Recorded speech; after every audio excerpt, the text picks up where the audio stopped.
Jésus, reprenant la parole, lui dit, tu es heureux, Simon, fils de Jonas, car ce ne sont pas la chair et le sang qui t'ont révélé cela, mais c'est mon Père qui est dans les cieux. Et moi, je te dis que tu es Pierre, et que sur cette pierre, je bâtirai mon église, et que les portes du séjour des morts ne prévaudront point contre elle. Amen. Amen. Amen. Et le titre du message que le Seigneur m'amène à vous partager aujourd'hui, c'est le rocher de ma victoire. Amen. Le rocher de ma victoire. Si on peut élever nos voix vers le Seigneur, et on peut le remercier pour la victoire. Merci Seigneur pour ton amour. Merci Seigneur pour ta grâce. Merci Seigneur pour la victoire que tu nous donnes aujourd'hui. Merci Seigneur parce qu'avant même le combat, papa, tu nous as donné la victoire. Tu es le roi des rois, le Seigneur des seigneurs. Et tu es assis sur le trône de l'éternité en éternité. Nous venons aujourd'hui, Seigneur, avec reconnaissance de te louer, t'adorer, te célébrer, te glorifier.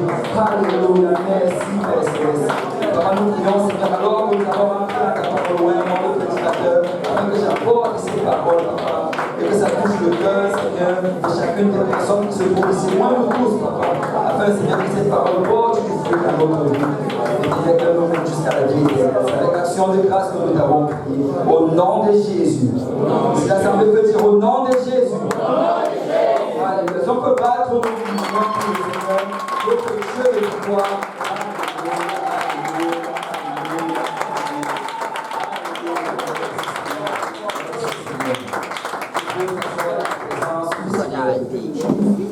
Alléluia. Mon rocher de victoire. Alléluia. Mon rocher de victoire. C'est lui qui me donne la victoire. Amen. Amen. Il y a de cela 2500 ans environ. Dieu a révélé à un roi qu'on appelle Nebuchadnezzar par un rêve ce qui allait arriver par la suite des temps. Et ça se trouve dans le livre de Daniel, Daniel chapitre 2. En fait, pour raccourcir l'histoire, Nebuchadnezzar a eu un rêve. Et quand il s'est réveillé, et Nebuchadnezzar, pour ceux qui ne le savent pas, c'était le roi de Babylone. Et en ce moment-là, qu'est-ce que Babylone avait fait? Ils avaient pris en captivité Israël. Et Israël se trouvait comme soumis, esclave en Babylone. Mais le voilà qui, lui, le roi de Babylone, cette nuit-là, il fait ce rêve qui le trouble profondément. Et quand il se lève le matin, il cherche l'explication, il ne la trouve pas. Et là, il appelle ses magiciens, il leur demande de lui donner l'explication. Si on peut ajuster un peu le volume du micro. Un peu haut, un peu plus. Et il appelle ses magiciens, et ses magiciens ne sont pas capables de lui donner l'explication. Et là, il leur dit, puisque vous n'avez pas été capable de donner l'explication, on va tuer tous les sages qui se trouvent à Babylone. Et si on peut réduire un peu la basse. Alléluia. Et là, voilà, il envoie son général va et il commence à cogner au port des sages pour les tuer. Mais voilà, on arrive devant la porte de Daniel, qui était un juif qui se trouvait au milieu d'un peuple qui ne servait pas l'Éternel. Et Daniel, quand Daniel vient ouvrir, on explique à Daniel que nous sommes venus te tuer parce que ceci et cela. Et là, Daniel dit, donnez-moi juste quelques temps. Donnez-moi, je dois juste faire quelque chose. Et la Bible nous dit que Daniel est parti, il a appelé ses compagnons de prière. Ils sont allés prier. Et le Seigneur a révélé le rêve à Daniel. Il y a la puissance dans la prière. Il y a la puissance dans la prière. Amen. Amen. Le Seigneur, écoute, si tu as une vie de prière, tu vas avoir la victoire. Amen. Amen. Et regardez, ce que je voulais aussi apporter votre attention ici, c'est que Daniel était un homme de prière. La Bible nous dit que Daniel priait 3 fois par jour, matin, midi, soir. Autant de fois qu'il mangeait, peut-être il priait. Vous savez, si on priait autant de fois qu'on mangeait, il y a des gens qui allaient prier 8 fois par jour. Amen. Mais il priait. Et voilà, quand la situation s'est présentée, il allait voir le Seigneur et le Seigneur lui a répondu. Parce qu'il avait l'habitude d'aller voir le Seigneur. Souvent, nous n'avons pas de vie de prière, on ne prie jamais. Mais quand un problème se présente, on court et on veut que le Seigneur nous réponde en 2 minutes. Tu sais, dans ce cas-là, le Seigneur va dire, on va d'abord passer le temps ensemble. On va essayer de rattraper tout le temps qu'on ne s'est pas vu. Là, on va bien se parler. Et si tu es sage, tu peux te répondre. Mais Daniel reçoit la réponse à sa prière. Et le voilà qui va devant le roi pour maintenant expliquer son rêve. Amen. On va aller dans Daniel chapitre 2, verset 26. La Bible dit, le roi prit la parole et dit à Daniel, qu'on nommait Belchazzar, es-tu capable de me faire connaître le songe que j'ai eu et son explication? Daniel répondit en présence du roi et dit, ce que le roi demande est un secret que les sages, les astrologues, les magiciens et les devins ne sont pas capables de découvrir au roi. C'est quand je disais ceci, ça me ramenait à la parole de Dieu qui dit que seul Dieu sonde les cœurs et les reins. C'est souvent on donne trop de puissance au diable, on donne trop de puissance à Satan. Certaines personnes pensent que le diable c'est l'opposé de Dieu. Ils se disent que Dieu est tout puissant, bon, le diable est tout puissant, méchant. Non, le diable n'est pas puissant autant que Dieu, je peux le dire. Vous savez, il y a des choses que le Seigneur, il va les cacher, même le diable ne sera même pas capable de le connaître.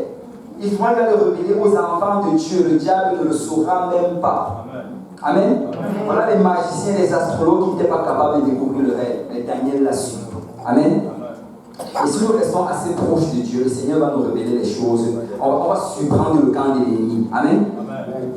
Et voilà Daniel qui commence à raconter. Il dit au verset 28, mais il y a dans les cieux un Dieu qui révèle les secrets et qui a fait connaître au roi Nebuchadnezzar ce qui arrivera dans la suite des temps. Vous savez, ce rêve-là, c'est un rêve prophétique. Le Seigneur révélait à Nebuchadnezzar ce qui allait arriver dans la suite des temps. Voici ton songe et les visions que tu as eues sur ta couche. Verset 29. Sur ta couche, ô roi, il t'est montré des pensées touchant ce qui sera après ce temps-ci. Et celui qui révèle les secrets t'a fait connaître ce qui arrivera. Si ce secret m'a été révélé, ce n'est point qu'il y ait en moi une sagesse supérieure à celle de tous les vivants, mais c'est afin que l'explication soit donnée au roi et que tu connaisses les pensées de ton cœur. Ok, là il commence à expliquer le rêve, à raconter d'abord le rêve. Ô roi, tu regardais et tu voyais une grande statue. Cette statue était immense et d'une splendeur extraordinaire. Elle était debout devant toi et son aspect était terrible. La tête de cette statue était d'or pur, sa poitrine et ses bras étaient d'argent, son ventre et ses cuisses étaient d'airain, ses jambes de fer, ses pieds en bâtis de fer et en bâtis d'argile. Tu sais, le rêve que Nebuchadnezzar a eu, c'était un rêve qui allait parler des empires qui allaient gouverner après le règne de Nebuchadnezzar. En fait, ce rêve c'était prophétique. Et ça parle, quand on parle d'empire, ici on parle des empires qui ont gouverné sur toute la face de la terre. Amen. On parle de ceux qui ont eu autant de pouvoir qu'ils pouvaient conquérir toutes les nations qui se trouvaient sur la face de la terre. Et là, il lui dit que ces choses-là, et le Seigneur est en train de révéler cela à Nebuchadnezzar. Mais regardez par la suite, le verset 35, il dit, alors le fer, l'argile et les reins, 34. Tu regardais lorsqu'une pièce se détacha sans le secours d'aucune main, frappa les pieds de fer et d'argile de la statue et les mit en pièces. Alors le fer, l'argile et les reins, l'argent et l'or furent brisés ensemble et devinrent comme la balle qui s'échappe d'une haie en été. Le vent les emporta et nulle trace n'en fut retrouvée. Mais la pierre qui avait frappé la statue devient une grande montagne et remplit toute la terre. Voilà le songe. Nous en donnerons l'explication devant le roi. Et tu sais pas la suite, qu'est-ce que Daniel a fait? Il a commencé à expliquer cela. Il a expliqué ce que représentait chacune de ces choses. Il a dit qu'il y avait une tête en or. Il y avait un torse et des bras en argent. Il avait un ventre en iron. Il avait des jambes de fer. Il avait des pieds de fer et d'argile. Et Daniel maintenant commence à raconter et à expliquer ce que c'est. Et il dit au roi, à partir du verset 38, 37 d'abord, ô roi, tu es le roi des rois, car le Dieu des cieux t'a donné l'empire, la puissance, la force et la gloire. Il a remis entre tes mains, en quelques lieux qui habitent les enfants des hommes, les bêtes des champs et les oiseaux du ciel, et qu'il a fait dominer sur eux tous. C'est toi qui es la tête d'or. En fait, qu'est-ce que Daniel est en train de dire ici? Je vais vous épargner le reste de la lecture. Mais il disait que cette tête d'or que Nebuchadnezzar a vue dans son rêve, ça représentait le royaume de Babylone. Il disait que toi, Nebuchadnezzar, tu es la tête d'or. Ton royaume, c'est ce royaume-là que tu as vu sous la forme de la tête d'or. Et par la suite, il a parlé du torse qui était fait en argent. Et le torse en argent, comme la plupart ici le savent, c'était l'empire de Médès et de Perse. Amen. Amen. Et il dit que cet empire-là, c'est ça qui est c'est ça qui est l'argent. Et par la suite, les jambes qui étaient en airain, non pardon, le ventre qui était en airain, ça c'était plutôt la Grèce, l'empire grec. Et les jambes en fer, c'était Rome. Et les pieds qui sont en fer et en argile, c'était ce qu'on est en train de vivre maintenant, Rome, qui est comme réunifié. Mais vous savez, quand je disais cela, le Seigneur me parlait. Il m'a mis sur ce point-ci, que chacun de ces rois, chacun de ces empires, ça représente en fait l'esprit de l'Antéchrist, comment est-ce qu'il est en train d'agir. Comment est-ce qu'il est en train d'agir, même maintenant même. Et vous savez, de la même manière que le diable a travaillé dans le passé, il va encore travailler aujourd'hui. Amen. Amen. Vous savez, le diable n'a pas reçu ce pouvoir, comment dire, il n'a pas reçu cette capacité de pouvoir créer comme nous, de pouvoir improviser. Il va toujours se répéter et se répéter et se répéter. Et c'est bizarre que nous tombons encore et encore et encore dans le panneau. Amen. Mais vous savez, si tu commences à étudier ce que l'ennemi a fait dans ta vie, et que tu mets cela en perspective, et que tu réalises que chaque fois que c'est arrivé, le Seigneur Jésus t'a donné la victoire, ta vie va complètement changer. Parce que quand tu vas voir comment l'ennemi est en train de s'approcher, tu vas anticiper la victoire. Amen. Regardez donc, Babylone, qui était l'or, ça représentait un royaume incontesté. En fait, l'or, c'est le matériel qui a le plus de valeur parmi tous ces matériaux-là. L'or, c'est la chose qui est la plus élevée, celui qui a le plus d'importance. Et quand tu regardes bien Babylone, tu vas réaliser que Babylone, on en parle encore et encore dans la Bible. Tu vas dans le livre d'Apocalypse. Tu vas voir comment, quand on est en train de parler de Babylone, on parle de cet esprit qui luttait contre la sanctification. Cet esprit qui luttait contre la sainteté. Regardez, Apocalypse 17, verset 3 à 5. Il me transporta en esprit dans un désert et je vis une femme assise sur une bête écarlate, pleine de noms de blasphème, ayant 7 têtes et 10 cornes. Cette femme était vêtue de pourpre et d'écarlate et parée d'or, de pierres précieuses et de perles. Elle tenait dans sa main une coupe d'or remplie d'abomination et d'impurité de sa prostitution. Sur son front était écrit un nom, un mystère, Babylone, la grande, la mère des impudiques et des abominations de la terre. Tu sais, Babylone ici, ça représente cet esprit-là qui lutte contre la sanctification. Cet esprit-là qui va te pousser à résister toute forme d'enseignement sur la sanctification qu'on va t'apporter. Babylone, c'est cet esprit qui va te pousser à te demander, est-ce que ça c'est vraiment nécessaire? Est-ce que je dois vraiment faire ceci? Est-ce que c'est obligé de faire cela pour mon salut? Ça c'est Babylone. Et tu sais, quand on parle de l'or ici, parmi tous les autres métaux, c'est la chose la plus valeureuse, la chose qui coûte le plus cher. Et tu sais, dans ta marche avec le Seigneur, cet esprit qui va s'attaquer contre la sanctification, c'est la chose qui aura le plus de succès pour t'éloigner de la volonté du Seigneur. Quand tu regardes dans la parole de Dieu, les seules fois que le peuple d'Israël avait des défaites, c'est quand ils arrêtaient de se sanctifier, qu'ils commençaient à faire les autres choses que les autres peuples faisaient. C'était là qu'ils avaient les défaites. Et d'ailleurs, si tu te rappelles de l'histoire de Balaam et de Balak, Balak a fait tout ce qui était dans son pouvoir pour détruire le peuple d'Israël. Il ne réussissait pas. Mais Balaam est venu lui enseigner ceci. Écoute, si tu veux vaincre ce peuple-là, il faut que tu leur apprennes à faire les abominations que ton peuple fait. Et c'est quand ils ont commencé à faire ces choses-là, que là, ils ont commencé à avoir des défaites. Mon frère, ma soeur, si tu veux avoir la victoire dans ta vie, vis dans la sanctification. Sanctifie-toi. Écoute, nous ne sommes pas en train d'essayer de vivre le minimum requis pour servir le Seigneur. Nous voulons vivre pleinement pour le Seigneur. Amen. Nous voulons donner même ce qu'il n'a même pas demandé, au surplus. Parce que le Seigneur nous donne au surplus. Amen. Amen. Écoute, c'est comme quelqu'un qui disait ceci. C'est comme si tu vas à l'université et tu prends des cours. Et après avoir pris des cours, tu te dis, bon, je vais juste prendre des cours supplémentaires. Je vais juste les prendre, juste comme ça. C'est comme ça qu'on doit marcher avec le Seigneur. Amen. Amen. On doit toujours chercher plus, chercher plus, chercher plus. Seigneur, je veux te donner davantage, je veux m'engager davantage pour toi. Et le diable va attaquer la sanctification. Il va faire tout et tout parce qu'il sait que s'il réussit à te pousser à arrêter de te sanctifier, tu vas tomber d'une défaite terrible. Vous savez, la sanctification, ça signifie la séparation et la consécration. Tu te sépares des choses du monde et tu te consacres à Dieu. C'est ça la sanctification. Et tu dois te séparer en fait de toutes les choses qui ne sont pas dans la volonté du Seigneur dans ta vie. Et on ne va même pas parler de ces choses-là. Tu le sais. Amen. Tu sais les choses qui ne sont pas dans la volonté du Seigneur dans ta vie. Je ne parle même pas des péchés. Les péchés, c'est en arrière. Paul dit qu'on ne doit même pas mentionner ces choses-là parmi nous. Amen. Je ne regarde même pas les péchés. Nous sommes un peuple sanctifié. Amen.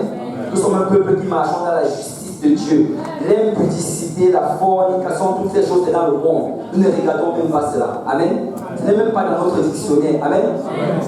Mais ce que je parle ici, c'est des choses, des distractions, des choses peut-être que tu regardes, tu te dis, oh, ce n'est pas le péché. Mais le Seigneur regarde, il te dit, arrête. Amen. Il te dit juste, arrête de faire cela. Et combien de fois on va demander au Seigneur, pourquoi? Seigneur, si tu me donnes une preuve d'arrêter, je vais arrêter. Juste arrête. Le Seigneur t'a dit d'arrêter, arrête. Amen. Parce que si tu arrêtes de faire ces choses-là, tu auras la victoire. Parce que l'onction du Seigneur va venir avec des sacrifices. Amen. Sans onction, sans sacrifice, il n'y aura pas d'onction. Nous devons nous consacrer complètement à Dieu, corps, âme et esprit. Nous devons tout consacrer au Seigneur. Regarde, dans la parole de Dieu, il y a ce principe quand tu regardes les épîtres. Tu vois comment Paul, la plupart du temps, quand il parle, il va parler de l'homme intérieur et de l'homme extérieur. Amen. Et un endroit, il dit ceci, que l'homme intérieur, l'homme extérieur va continuellement se dégrader, alors que l'homme intérieur va se renouveler, il va être fortifié. Amen. Et c'est exactement comme ça que ta marche avec le Seigneur va se produire si tu suis l'Esprit de Dieu. Tu sais, quand tu vas servir le Seigneur, peut-être qu'avant, tu avais des choses dans ton programme. Tu te disais, ok, cette semaine, il faut que j'aille à la salle de gym 3 fois. Il faut que j'aille faire du shopping 2 fois. Il faut que j'aille dans telle ville. Il faut que j'appelle telle personne. Peut-être tu auras toutes ces choses-là qui glorifient peut-être ta chair. Mais le Seigneur va commencer à enlever progressivement. Et je ne parle même pas du péché. Il va enlever ces choses. Amen. Peut-être tu avais un programme, tu te disais, oh, il faut absolument que je fasse cela. Mais le Seigneur va l'enlever. Parce qu'il est en train de te sanctifier. Il est en train de t'amener à ce que tu te sépares de certaines choses et que tu te consacres davantage à lui. Tu sais, dans le livre d'Hébreux, on parle de 2 choses. On parle du péché qui nous enveloppe si facilement et des fardeaux. Parce que le péché, c'est une chose, mais les fardeaux, c'est toute autre chose. Il y a des choses dans notre vie qui ne sont même pas des péchés, mais ce sont des fardeaux. Amen. Il y a des choses dans notre vie, en fait, qui nous éloignent de la présence du Seigneur. Écoute, moi personnellement, je ne dis pas que Facebook c'est mauvais. Amen. Je n'ai pas dit que Facebook c'est mauvais. Amen. Amen. Mais moi personnellement, à un certain moment dans ma marche avec le Seigneur m'a fait voir qu'il fallait que je quitte Facebook, que j'annule mon compte, que je disparaisse de ça. Et je sais que ces gens, en fait, quand tu annules ton compte, ils gardent ton compte de telle manière que tu peux te recontacter dessus. Je ne sais pas pour combien d'années encore. Si je pouvais les appeler, même leur payer, s'il vous plaît, détruisez, annulez.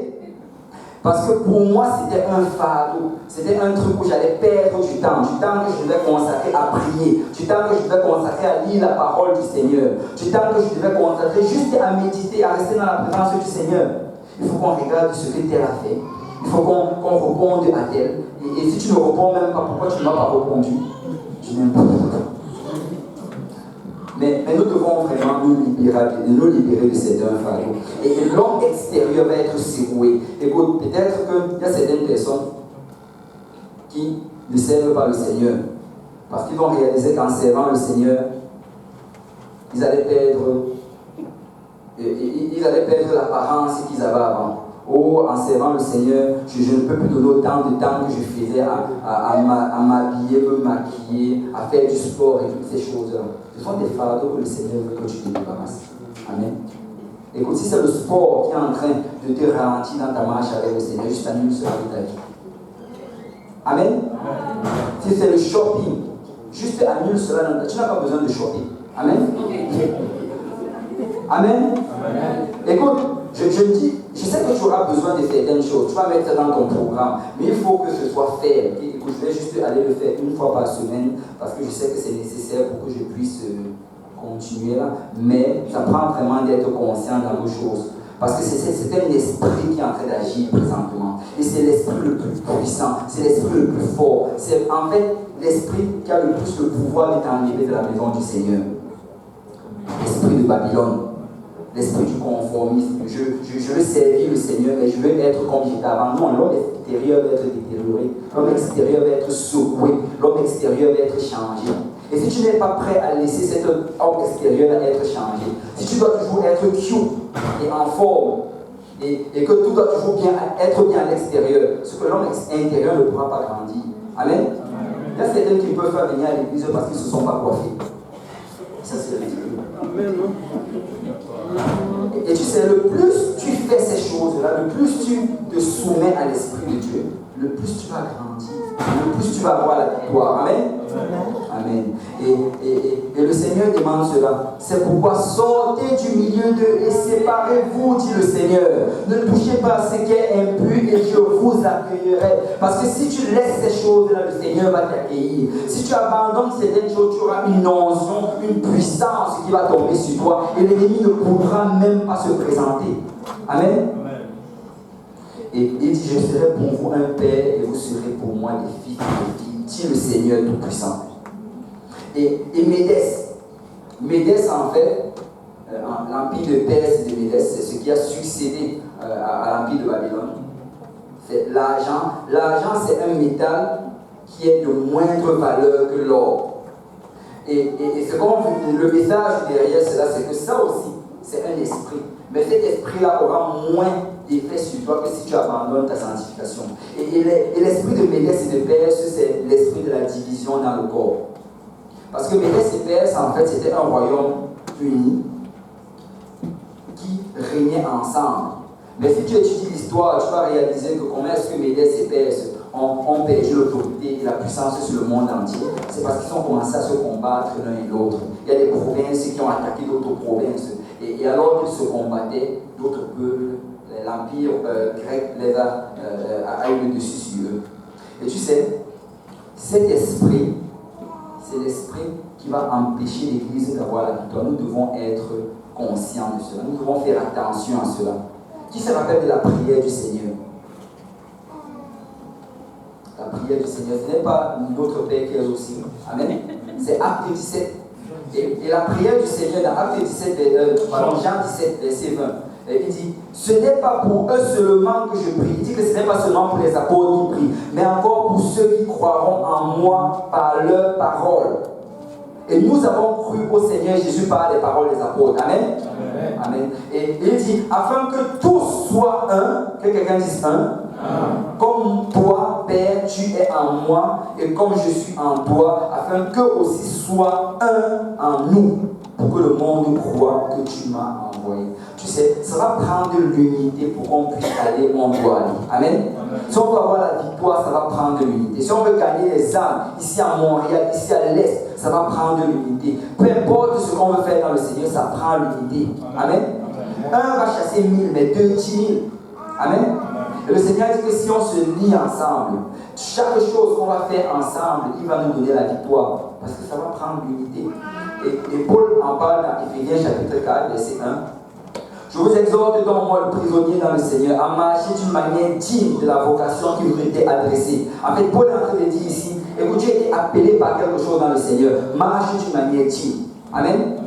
Nous devons réaliser ce à quoi le Seigneur nous a appelés. Et nous devons marcher d'une manière digne à cela. Et montrer au Seigneur qu'il nous a pas appelé, que l'appel qu'il a émis chez nous, ce n'était pas un appel qu'on va négliger, ou bien un appel qu'on va juste prendre pour acquis. Amen. Il dit en toute humilité et douceur, avec patience, vous supportant les uns et les autres avec charité. Vous efforçant de conserver, que quelqu'un dise conserver, l'unité de l'esprit par le lien de la paix. Il dit qu'on doit s'efforcer, c'est un effort. Il y aura un obstacle, il y aura une résistance. On doit s'efforcer à conserver l'unité de l'esprit par le lien de la paix. Et nous devons le faire. Parce que tant que l'esprit sera uni, nous aurons la victoire. Dès le moment, regarde, Jésus a dit ceci, un royaume divisé contre lui-même ne peut pas subsister. Nous devons être unis. Amen. Nous devons être unis. Nous devons faire tout et tout pour qu'on garde la paix au milieu de nous. Écoute, si tu hais ton frère, tu ne peux pas aller au ciel. Si tu as un ennemi à l'église, tu ne peux pas aller au ciel. C'est juste impossible. Parce que le Seigneur a dit que si tu n'es pas capable de lui pardonner les $100 qu'il te doit, lui ne va pas te pardonner les 100 millions que tu le dois. Amen. Alors si tu as de la rancune contre quelqu'un, demande pardon au Seigneur, va voir la personne, demande-lui pardon et mets-toi en route vers le ciel. Amen. Et nous devons nous efforcer. Et regarde, voilà les choses qu'il cite. Pour qu'on puisse le conserver, il dit toute humilité. Quelqu'un dit humilité. La première partie, c'est l'humilité. L'humilité, c'est se rabaisser devant les gens. Il faut que tu reconnaisses, et il faut en fait que tu reconnaisses que l'autre personne, même si ta chair a envie de le rabaisser, que toi tu t'élèves. Amen. Tu dois le regarder et voir une habilité en lui, un talent en lui, voir Jésus en cette personne. Tu ne peux pas rabaisser quelqu'un qui espérait aller au ciel. Nous devons marcher dans l'humilité. Regarde, c'est souvent facile d'être humble devant le pasteur. Amen. C'est facile d'être humble devant le pasteur Serge. Mais si quelqu'un vient, ton frère ou ta soeur, et te demande, est-ce que tu vas être humble? Mais la Bible nous demande de nous humilier les uns des autres. Humilie-toi envers ta soeur, humilie-toi envers ton frère. Vous savez, le Seigneur s'est humilié, c'est pour ça qu'on était sauvés. Parce que c'était nous qui étions endettés par rapport à lui. On avait une dette. On était ennemis de Dieu à cause des choses qu'on faisait. On avait désobéi à sa parole. On s'était rebellé face à notre Père. Mais tu sais, lui-même il s'est rabaissé. Il s'est revêtu d'une chair. Il est venu sur cette terre pour mourir pour nos péchés. Il s'est rabaissé. Alors, qui es-tu pour ne pas te rabaisser? Amen. C'est pour ça que le Seigneur dit que si tu as un problème avec ton frère, même pas, j'ai pas trop de mal cité, si ton frère a un problème avec toi, en fait, ce n'est même pas toi qui as le problème. Toi, tu es correct. Oh, moi, je n'ai rien à voir là-dedans. Je n'ai cherché aucun problème. Je ne sais même pas c'est quoi qui parle. Tu es correct, mais lui, il te déteste. Et le Seigneur te dit que toi qui es correct, tu te lèves, tu vas voir mon frère, pardonne-moi, je ne sais pas ce que j'ai fait, mais pardonne-moi. Est-ce qu'on peut encore être amis? Amen. C'est ça, amen. C'est biblique, je ne suis pas en train d'inventer. Et le Seigneur demande de le faire parce que c'est ça que lui a fait. Amen. Alléluia. Moi, je veux ressembler à Christ. Je veux mettre tout orgueil de côté, toute fierté de côté, juste ressembler au Seigneur. Amen. Et douceur, quand on parle de douceur ici, écoute, ça prend d'être doux. Le Seigneur Jésus, ce n'était pas quelqu'un de querelleur. Quand tu es en train de quereller, de te fâcher, d'être comme un animal, tu ne ressembles absolument pas à Jésus. Tu es loin de lui ressembler quand tu fais cela. Nous devons être doux. Efforçons-nous d'être doux. Même si on te donne une parole qui te frappe dans les nerfs, juste réponds avec douceur. Juste pas si tu n'es pas capable de répondre, pas la langue. On t'insulte. Nous devons être doux. Amen. Nous devons être doux. Parce que nous voulons ressembler au Seigneur en toutes choses. Amen. Et avec patience. En fait, le mot patience ici, si tu le regardes en anglais, c'est long suffering, qui veut dire endurer, endurance. Ça veut dire que peut-être tu étais doux avec la personne d'aujourd'hui. Peut-être tu étais humble avec la personne d'aujourd'hui. Demain, il revient encore. Sois encore doux. Amen. Après demain, il revient. Sois encore doux. Et tu demandes que jusqu'à quand est-ce que je vais être doux? Jusqu'au retour du Seigneur. Parce qu'il va venir, il va te changer. Tu n'auras même plus besoin de faire semblant. Amen. Et il dit que nous devons le faire. Nous supportons. Quelqu'un dit supporter. Vous savez, certaines personnes disent qu'ils n'aiment pas. Certaines personnes qui viennent disent oh, parce que telle personne m'a fait telle chose. Telle personne. Regarde, Paul est en train de parler des églises, des frères ici. Il dit aux gens supporter. Ça veut dire que dans l'église, les gens vont te faire des choses qu'ils devront supporter. Amen. Amen. Il dit vous supportant les uns et les autres avec charité, avec beaucoup d'amour. Et c'est comme ça que vous allez vous efforcer. Et ce sont vraiment des termes qui demandent un certain effort de porter sa croix. Il dit, vous devez être patient, vous supporter, vous efforcer, alléluia, de conserver l'unité de l'esprit par le lien de la paix. Et la seule chose qui va garder l'esprit uni, ça va être la paix. Si nous restons en paix, nous allons avoir des victoires. Amen. Et moi j'aime cette église parce que je sais que les gens sont en paix. Amen. Alléluia. Et si nous avons le réveil qu'on a présentement, c'est parce que les gens sont en paix. Mais vous savez, ces deux attaques-là, ce sont des attaques de l'intérieur. Et ce sont les attaques, le premier c'est l'or. Et si tu regardes la manière comment Nebuchadnezzar avait attaqué le peuple juif, quand il était venu, il ne les avait pas détruits. Ce qu'il a fait, c'est qu'il les a pris, il a pris les meilleurs d'entre eux. Il les a amenés dans son royaume. Et quand ils sont arrivés là-bas, il a changé leur manière de s'habiller. Il a changé leur manière de se comporter. Il leur a éduqué, leur a donné une nouvelle forme de nourriture. Et il a même changé leur nom. Et ça, c'est l'attaque sur la sanctification. Parce que l'esprit de Babylone va s'attaquer à la sanctification. Il sait que si tu arrêtes de t'habiller de la manière dont tu t'habilles, si tu arrêtes de te comporter de la manière dont tu te comportes, si tu arrêtes toutes les consécrations que tu avais données au Seigneur, tu vas tomber très très rapidement. Et nous devons faire attention à ça. Amen. Et Paul dit dans Hébreux chapitre 12, verset 14, recherchez la paix avec tous et la sanctification sans laquelle personne ne verra le Seigneur. Nous avons besoin de la paix dans l'Église. Nous avons besoin de la sanctification dans l'Église. Parce que c'est ça qui va nous donner la victoire. Amen. Et ce sont les attaques les plus efficaces contre l'Église. Regardez ceci. Les reins, en fait, ça c'est l'Empire grec. Et les reins, la Grèce, si tu regardes ce que la Grèce faisait, comment est-ce qu'elle attaquait les peuples, avec Alexandre le Grand, ils allaient se promener de nation en nation. Et la plupart du temps, ils n'allaient même pas détruire. Ce qu'ils allaient essayer de faire, tout simplement, c'est de donner la culture helléniste. Et ce qu'ils vont aller faire, en fait, c'est vous apporter leur science, leur technologie, leur philosophie. Et tu sais, cet esprit-ci, c'est un esprit, c'est une attaque intellectuelle. Ça va s'attaquer sur tout ce qui s'élève vers le Seigneur, tout ce qui veut se soumettre à la parole de Dieu. C'est une attaque sur l'intellect. Écoute, c'est l'esprit qui va te dire pourquoi est-ce que le pasteur te parle comme il te parle, qui est-ce qu'il est. C'est l'esprit qui va te dire, oh la Bible, il y a d'autres livres, pourquoi tu dois forcément obéir à ce qui se trouve dans la Bible. Amen. C'est un esprit qui va s'attaquer à toute autorité qui se trouve dans la maison du Seigneur, parce que c'est un esprit d'orgueil. C'est un esprit en fait qui va t'amener à te dire que non, je peux le faire de la manière que je veux le faire. Tu sais, quand tu commences à avoir des pensées pareilles, reprime cela au nom de Jésus. Parce que je veux me soumettre à la parole de Dieu. Je veux me soumettre à l'église de Dieu. Je veux me soumettre au péché que le Seigneur a mis dans l'église.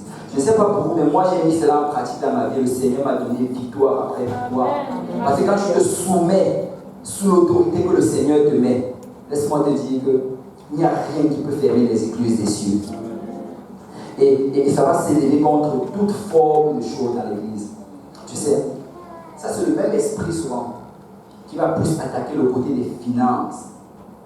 Parce que qu'est-ce qui va se passer? Et ça va toujours, je ne sais pas, il y avait un prédicateur qui avait dit cela, que le dernier esprit, avant qu'un chrétien devienne vraiment ferme dans le Seigneur, auquel il devra combattre, ce sera contre ses finances. Parce que ce sera un combat acharné. Est-ce que j'ai besoin de donner 10%? Et on dit même de donner l'offrande par-dessus cela. Est-ce que j'ai besoin de donner tout cela? Et après avoir donné, je ne vais pas encore donner à JPNL quand j'arrive. Et il y a encore le dîner. La conférence JPNL. Je ne vais pas encore donner là-bas. C'est ça, c'est un esprit. Et c'est un esprit qui va s'attaquer à ces choses-là, parce que ça va s'attaquer à tous les principes que le Seigneur a établis.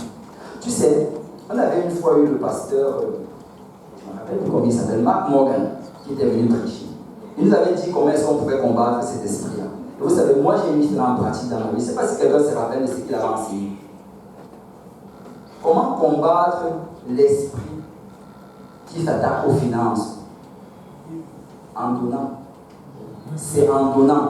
On te dit de donner 10%, tu donnes 12%. Amen. Je sais que je n'ai pas reçu beaucoup d'amen là-dedans, mais c'est vrai. Tu donnes. Écoute, le pasteur disait que certaines personnes, la manière de donner leur argent à l'église, c'est que s'ils gagnent, disons, $201, ils vont donner 20,10 à l'église. Non, il faut que tu donnes généreusement pour le corps du Christ. Amen. Et quand on n'est pas en train de donner, je sais que certaines personnes viennent des endroits où il y a des saluts, où des pasteurs prenaient l'argent pour t'acheter des Mercedes. Je sais qu'il y a des gens qui viennent de ça, mais on n'est pas d'une église pareille. Amen. Amen. Les pasteurs ici donnent même plus que les gens de l'assemblée. On n'est pas dans ce genre de choses. Amen. Nous, ce qu'on fait ici, là, c'est qu'on bâtit des églises. On est en train de bâtir le royaume du Seigneur. Amen. Et on donne aux missionnaires, on donne aux gens qui s'engagent dans l'œuvre du Seigneur. Et moi, j'ai la ferme confiance en l'Église. Amen. J'ai la ferme confiance à l'endroit où je me trouve. C'est pour ça que je donne avec assurance. Et d'ailleurs, même si quelqu'un volait, ce n'est pas mon problème. Je suis en train de donner à Dieu. Amen. Je donne à Dieu. Tu peux voler, ça c'est ton problème. Le Seigneur va dealer avec toi. J'ai donné au Seigneur. Amen. Et si tu veux avoir la victoire sur tes choses, il faut que tu donnes. Il faut que tu apprennes à donner. Il faut que tu apprennes à donner même quand on ne te demande même pas. Amen. Tu viens, pasteur. Il y a des gens qui ont fait cela. Pasteur, tu as oublié de demander l'offrande la dernière fois.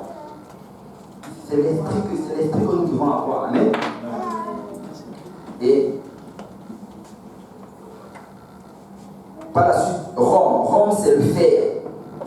Et Rome, en fait, ça représente une attaque physique.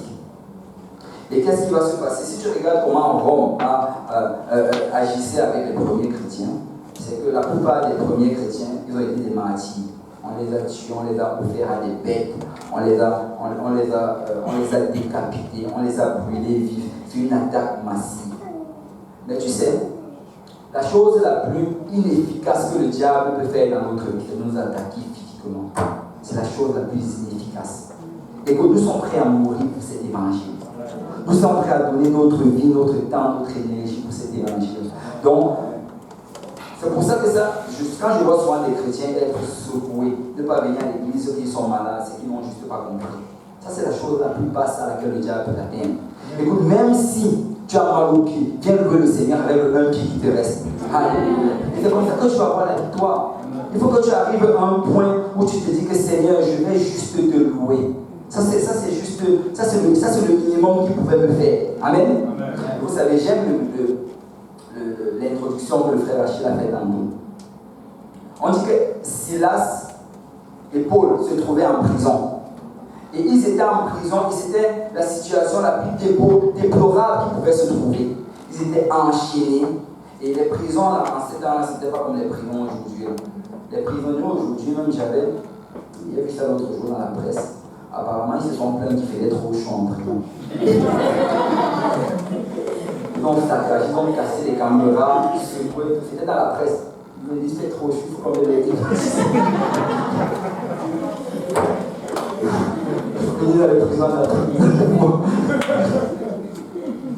Et ça, c'était une vraie prison dans laquelle ils se trouvaient. Et on nous dit qu'alors qu'ils étaient en prison, ils ont fait quelque chose qui a secoué le monde spirituel. Ils se sont levés avec leur chaîne, ils ont commencé à louer le Seigneur. Ils ont commencé à adorer le Seigneur. Ils ont loué de toute leur force, ils chantaient, ils priaient, ils élevaient leur voix. Et on dit que quand ils ont fait cela, comme le frère Achille l'a dit, la présence du Seigneur est tombée. Parce que laisse-moi te dire que si dans tes chaînes, si tu loues le Seigneur, rien ne peut empêcher le Seigneur d'entrer. Alléluia.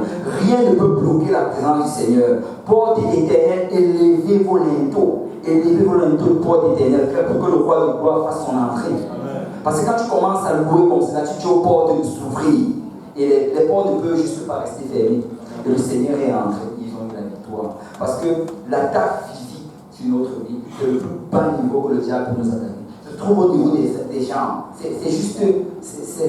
Parce que ni la mort, ni la persécution, ni les attaques des démons, des monstres, de toute forme de choses ne peuvent nous empêcher de nous approcher du Seigneur. Amen. Et nous allons servir le Seigneur. Et le dernier, qui est un mélange de fer et d'argile, c'est ce qu'on est en train de vivre présentement. Ce sont des alliances humaines qui sont guidées par l'esprit de Rome qui essaie d'attaquer l'Église. Mais vous savez, j'ai une bonne nouvelle pour quelqu'un ici. La bonne nouvelle, c'est qu'on nous dit que c'est dans ce temps-là qu'une pierre va être relâchée. Et on dit que cette pierre-là, elle sera relâchée sans l'aide de la main de l'homme. Et vous savez, quand la Bible parle de la pierre, on parle de Jésus. Amen. C'est la pierre angulaire, la pierre que rejetaient ceux qui bâtissaient, mais qui est devenue la principale de l'âme. Amen. Et on dit que quand elle va être relâchée, quand elle va venir, elle va frapper la pierre, elle va frapper le pied de la statue. Et alors qu'elle va frapper le pied, en même temps, le pied qui est en argile en fer va être brisé, la jambe qui est en fer va être brisée, le ventre qui est en iron sera brisé, le torse qui est en argent sera brisé. Même la tête en or sera brisée. Parce que la pierre, Jésus-Christ, est capable d'anéantir, peu importe les esprits qui s'attaquent contre son église. Amen. Tu sais, on parle peut-être de ces choses, ça allait être déprimant. Ah, on savait dire que ma sanctification va être attaquée. Laisse-moi te dire, mon frère, ma soeur, si tu mets Jésus au centre de cela, tu vas servir le Seigneur. Rien ne pourra t'empêcher de servir le Seigneur. Et tu vas te sanctifier davantage. Écoute, ça prend juste que tu arrives à un endroit, tu te dis, peu importe ce que le Seigneur demande de faire, je vais le faire. Peu importe, même si je ne comprends pas, je vais le faire. Parce qu'il a demandé que je le fasse. Amen. Amen. Tu dois arriver à un point, je veux juste te ressembler au Seigneur. J'avais dit ça l'autre jour à Saint-Michel quand je prêchais. Non, ce n'est pas Saint-Michel. Mais je crois que c'était à Saint-Michel, c'est ça. Si je connaissais quelle coiffure le Seigneur Jésus avait, c'est que j'allais me coiffer comme ça. Parce que je veux juste te demander, je veux marcher comme lui, je veux parler comme lui, je veux tenir ma main comme lui. Je veux juste te ressembler au Seigneur. Amen.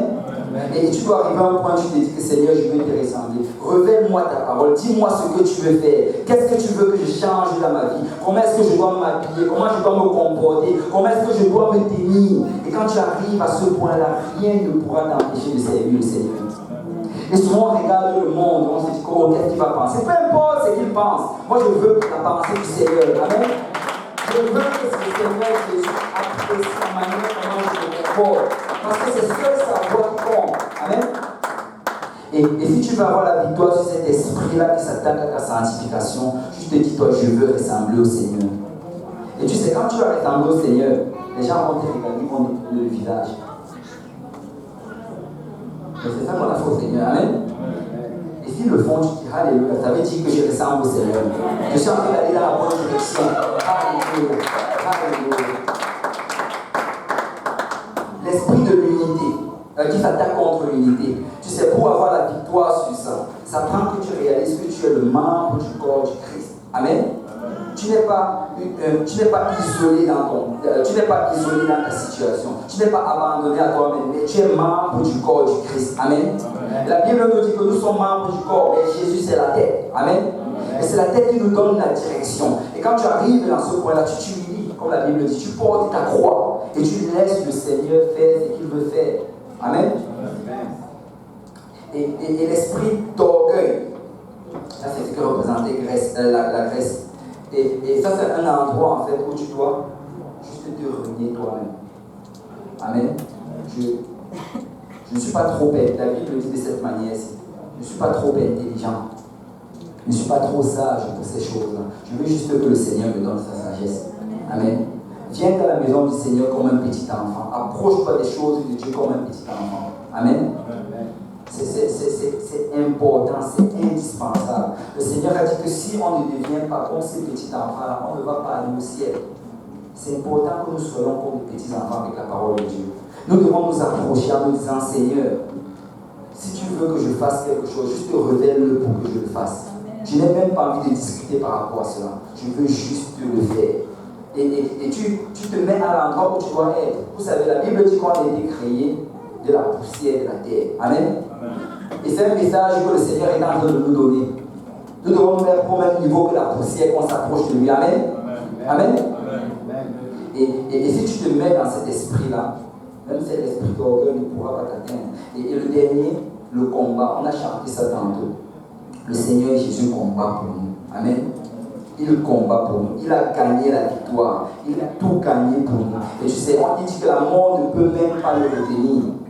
Et tu sais quoi, dis quoi? Si la mort ne peut pas retenir le Seigneur Jésus, aussi longtemps que je suis accroché au pan de son vêtement, la mort ne pourra pas me retenir. Tous les esprits qui se lèvent contre moi pour m'enlever de la maison du Seigneur, pour attaquer ma sanctification, au nom de Jésus, je vous reprends parce que la mort ne peut pas me retenir. Le Seigneur Jésus m'a donné la victoire. Alléluia, alléluia, alléluia. J'ai la victoire en Jésus. Et de la même manière qu'il a ressuscité, je suis en train de ressusciter. Et de la même manière qu'il s'est élevé, je vais m'élever au son de la trompette. Je suis décidé. Le Seigneur a gagné et je vais gagner avec lui. Amen. Amen. Amen. Si on peut s'élever dans la présence du Seigneur. Parce que Jésus, c'est le rocher de ma victoire. Je ne suis pas en train de combattre par moi-même, mais Jésus combat pour moi. Toutes les attaques démoniaques, toutes les attaques contre ma pensée, toutes les attaques contre mon corps. Le Seigneur Jésus a déjà gagné. Il a gagné la victoire. Amen. Je suis juste en train d'attendre le moment où on va tous se réunir ensemble. Et je sais qu'il a gagné. Amen. Qui a peut se dire, je sais qu'il a gagné. Peu importe les pensées qui traversent ma tête, peu importe la voix de l'ennemi, Jésus a gagné.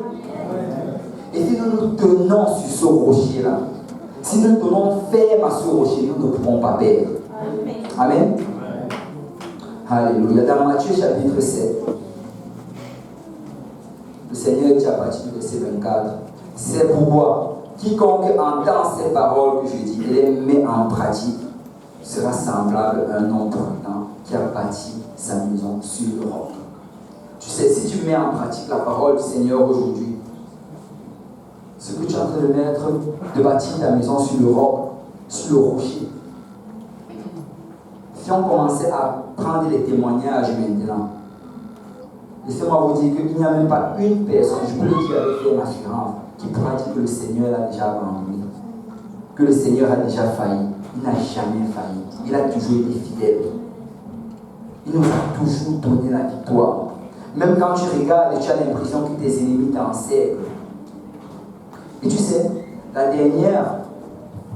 dernier esprit dont on a parlé, l'esprit qui agit maintenant, c'est l'esprit où les ennemis nous encerclent. Pourquoi? Parce qu'ils sont en train de se réunir, des alliances humaines, pour anéantir l'Église. Et à cette position-là, tu vas regarder, il y a des attaques sur ton corps, il y a des attaques sur ta sanctification, il y a des attaques dans ton intellect, dans tes pensées, il y a des attaques familiales. C'est comme si tu es attaqué de toutes parts. Amen. Vous savez, quand le Seigneur permet que toutes ces choses-là se réunissent pour nous attaquer, il est en train de faire ce qu'il va faire à la fin des temps. La Bible nous dit qu'à la dernière bataille, il va permettre à l'ennemi de se retrouver dans la vallée de Gog et Magog. Ils seront tous réunis, toutes les armées de la terre seront là. Et ils seront en attente que c'est le moment de combat. De la même manière qu'on a combattu à Magédon, cette fois nous allons combattre. Mais vous savez quoi, le Seigneur va accomplir cette prophétie qu'on a lue tout à l'heure dans Psaume 45. Alléluia. Avant même de monter sur son char, il va détruire l'ennemi. Il va détruire l'ennemi. Il va envoyer un feu du ciel qui va détruire complètement le camp adverse. Donc quand tu vois l'ennemi s'élever et se mettre en campement contre toi, le Seigneur est sur le point de te donner la victoire. Tu vas avoir la victoire. Et toi, le feu va tomber du ciel. Et ça va briser toutes ces choses qui se lèvent contre toi. Parce que le Seigneur a décidé que tu auras la victoire. Il t'a donné la victoire avant la fondation du monde. Et c'est le moment pour toi que tes yeux s'ouvrent et que tu vois cela. Et c'est à ce moment précis que tu vas faire la prière démisée. Seigneur, ouvre mes yeux pour que je voie que ceux qui sont pour moi sont plus nombreux que ceux qui sont contre moi. Que je voie que tu m'as déjà donné la victoire. Que je voie que tu as déjà tout gagné pour moi. Que je voie que tu m'as déjà établi et que tout est déjà écrit. Parce que Dieu nous a donné la victoire. Nous avons la victoire en Jésus. Amen. Que quelqu'un dise, j'ai la victoire. J'ai la victoire. Parce que la Bible dit que quand l'ennemi viendra comme un fleuve, l'Esprit de l'Éternel le mettra en fuite. Ce n'est pas toi qui vas le mettre en fuite, mais c'est l'Esprit de l'Éternel. L'Esprit de l'Éternel va se lever. Ça va venir. Tout ce que tu auras fait, ça va être une ligne de route. Il va tout de toi. Il va s'attacher complètement l'ennemi. Au nord, au sud, à l'est et à l'ouest. Et tu auras une part totale sur cette situation-là. Parce que Dieu a décidé de le faire. Dieu a décidé. Mon frère, ma soeur, la bataille n'a jamais été la nôtre. Nous devons nous tenir sur le rocher de victoire. Parce que c'est lui qui combat pour nous. Écoute, peu importe ces situations qui se présentent devant toi. La Bible dit, ne te réjouis pas à mon sujet, mon ennemi. Car si je suis tombé, oui, je suis tombé. Je suis par terre, mais je me relèverai. Si je suis assis dans les ténèbres, c'est l'Éternel qui sera ma victoire. Et quel est le nom de l'Éternel? Quel est le nom de l'Éternel? Alléluia. Alléluia. Alléluia. Alléluia. Nous savons la victoire en Jésus-Christ. Nous savons la victoire en Jésus. Vous savez, je vais finir avec cette histoire. J'en ai un peu parlé lundi dernier. Il y avait ce jeune homme qu'on appelle David dans la Bible. Il était dans la pire des situations que quelqu'un pouvait se trouver. La vie de David était misérable comparée à beaucoup d'entre nous aujourd'hui. David n'avait pas le droit d'entrer dans la maison du Seigneur. Il n'avait juste pas le droit. Il y avait 3 malédictions qui l'empêchaient d'entrer dans la maison du Seigneur. Mais il aimait la maison du Seigneur. Il voulait y entrer. Et plus tard, c'est lui qui l'a écrit. Je suis dans la joie quand on me dit allons dans la maison du Seigneur. Parce qu'il aimait la maison du Seigneur. Et voilà ce David qui se trouve dans une maison où il n'est même pas aimé. Personne n'aimait David chez lui. Même son père ne l'aimait même pas. On lui demande combien de fils tu as? 7. Et certains disent que David c'était le fils d'une concubine. C'était même pas le fils de la mère de la maison. Et à David on avait donné les tâches les plus misérables qu'on pouvait donner. Parce que cette tâche-là, si tu regardes bien, être berger, c'est quelque chose qu'on allait donner aux aînés.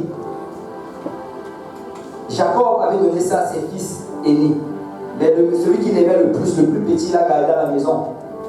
Mais voilà, c'est à David le plus petit qu'on donne d'aller s'occuper des bergers, des brebis. Et quand il allait aller, la Bible nous dit qu'il allait rencontrer l'ours la nuit. Il allait rencontrer le lion. Parce qu'il faisait ces choses-là dans des endroits éloignés. Et j'imagine, David n'était pas stupide, il savait qu'il n'était pas aimé. Il savait qu'il n'était pas apprécié au milieu des siens. Il savait que personne ne l'aimait. Et plus tard, quand il va voir ses frères dans le champ de bataille, ses frères le repriment parce qu'ils avaient l'habitude de le réprimer. David était dans la pire des situations. Écoute, ta situation est mieux que celle de David. Tu es en meilleure posture que celle de David. Mais vous savez, la Bible dit que David, c'était l'homme selon le cœur de Dieu. Pourquoi? Parce que son cœur était vers le Seigneur. Personne ne m'aime, mais je sais que Jésus m'aime. Personne ne m'apprécie, mais je sais que Jésus m'apprécie. Personne ne me donne de la valeur, mais je sais que Jésus me valorise. Il m'a oint de son esprit, il m'a fortifié, il m'a guidé. Tout son amour était vers le Seigneur. Et alors qu'il se trouvait dans les champs, dans la nuit, tout seul, abandonné à lui-même, il allait crier cantique au Seigneur. Alléluia. Je sais que je ne peux pas entrer dans la maison du Seigneur, mais je serai dans la joie quand on va me dire allons dans la maison du Seigneur. Parce que mon Dieu est un Dieu de miséricorde. Mon Dieu est un Dieu de pardon. Et vous savez quoi?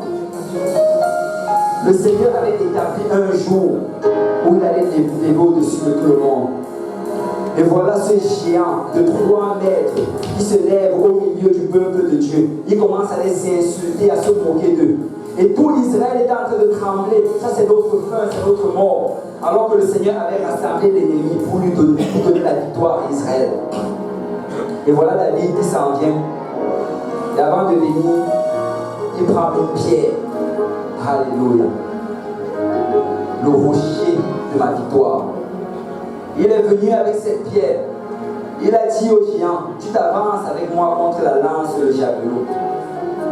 Mais au nom de l'Éternel, au nom de l'Éternel, au nom de l'Éternel, au nom de l'Éternel, au nom de Jésus, au nom de Jésus. Mon frère, à ce point, avoir la victoire, il faut que tu invoques le nom de Jésus. Si quelqu'un peut dire au nom de Jésus, au nom de Jésus, au nom de Jésus, au nom de Jésus, au nom de Jésus, au nom de Jésus, au nom de Jésus, au nom de Jésus. Déclare la victoire au nom de Jésus-Christ, au nom de Jésus, au nom de Jésus, au nom de Jésus, au nom de Jésus, au nom de Jésus, au nom de Jésus. Je déclare la victoire contre la maladie, au nom de Jésus. Je déclare la victoire contre l'oppression, au nom de Jésus.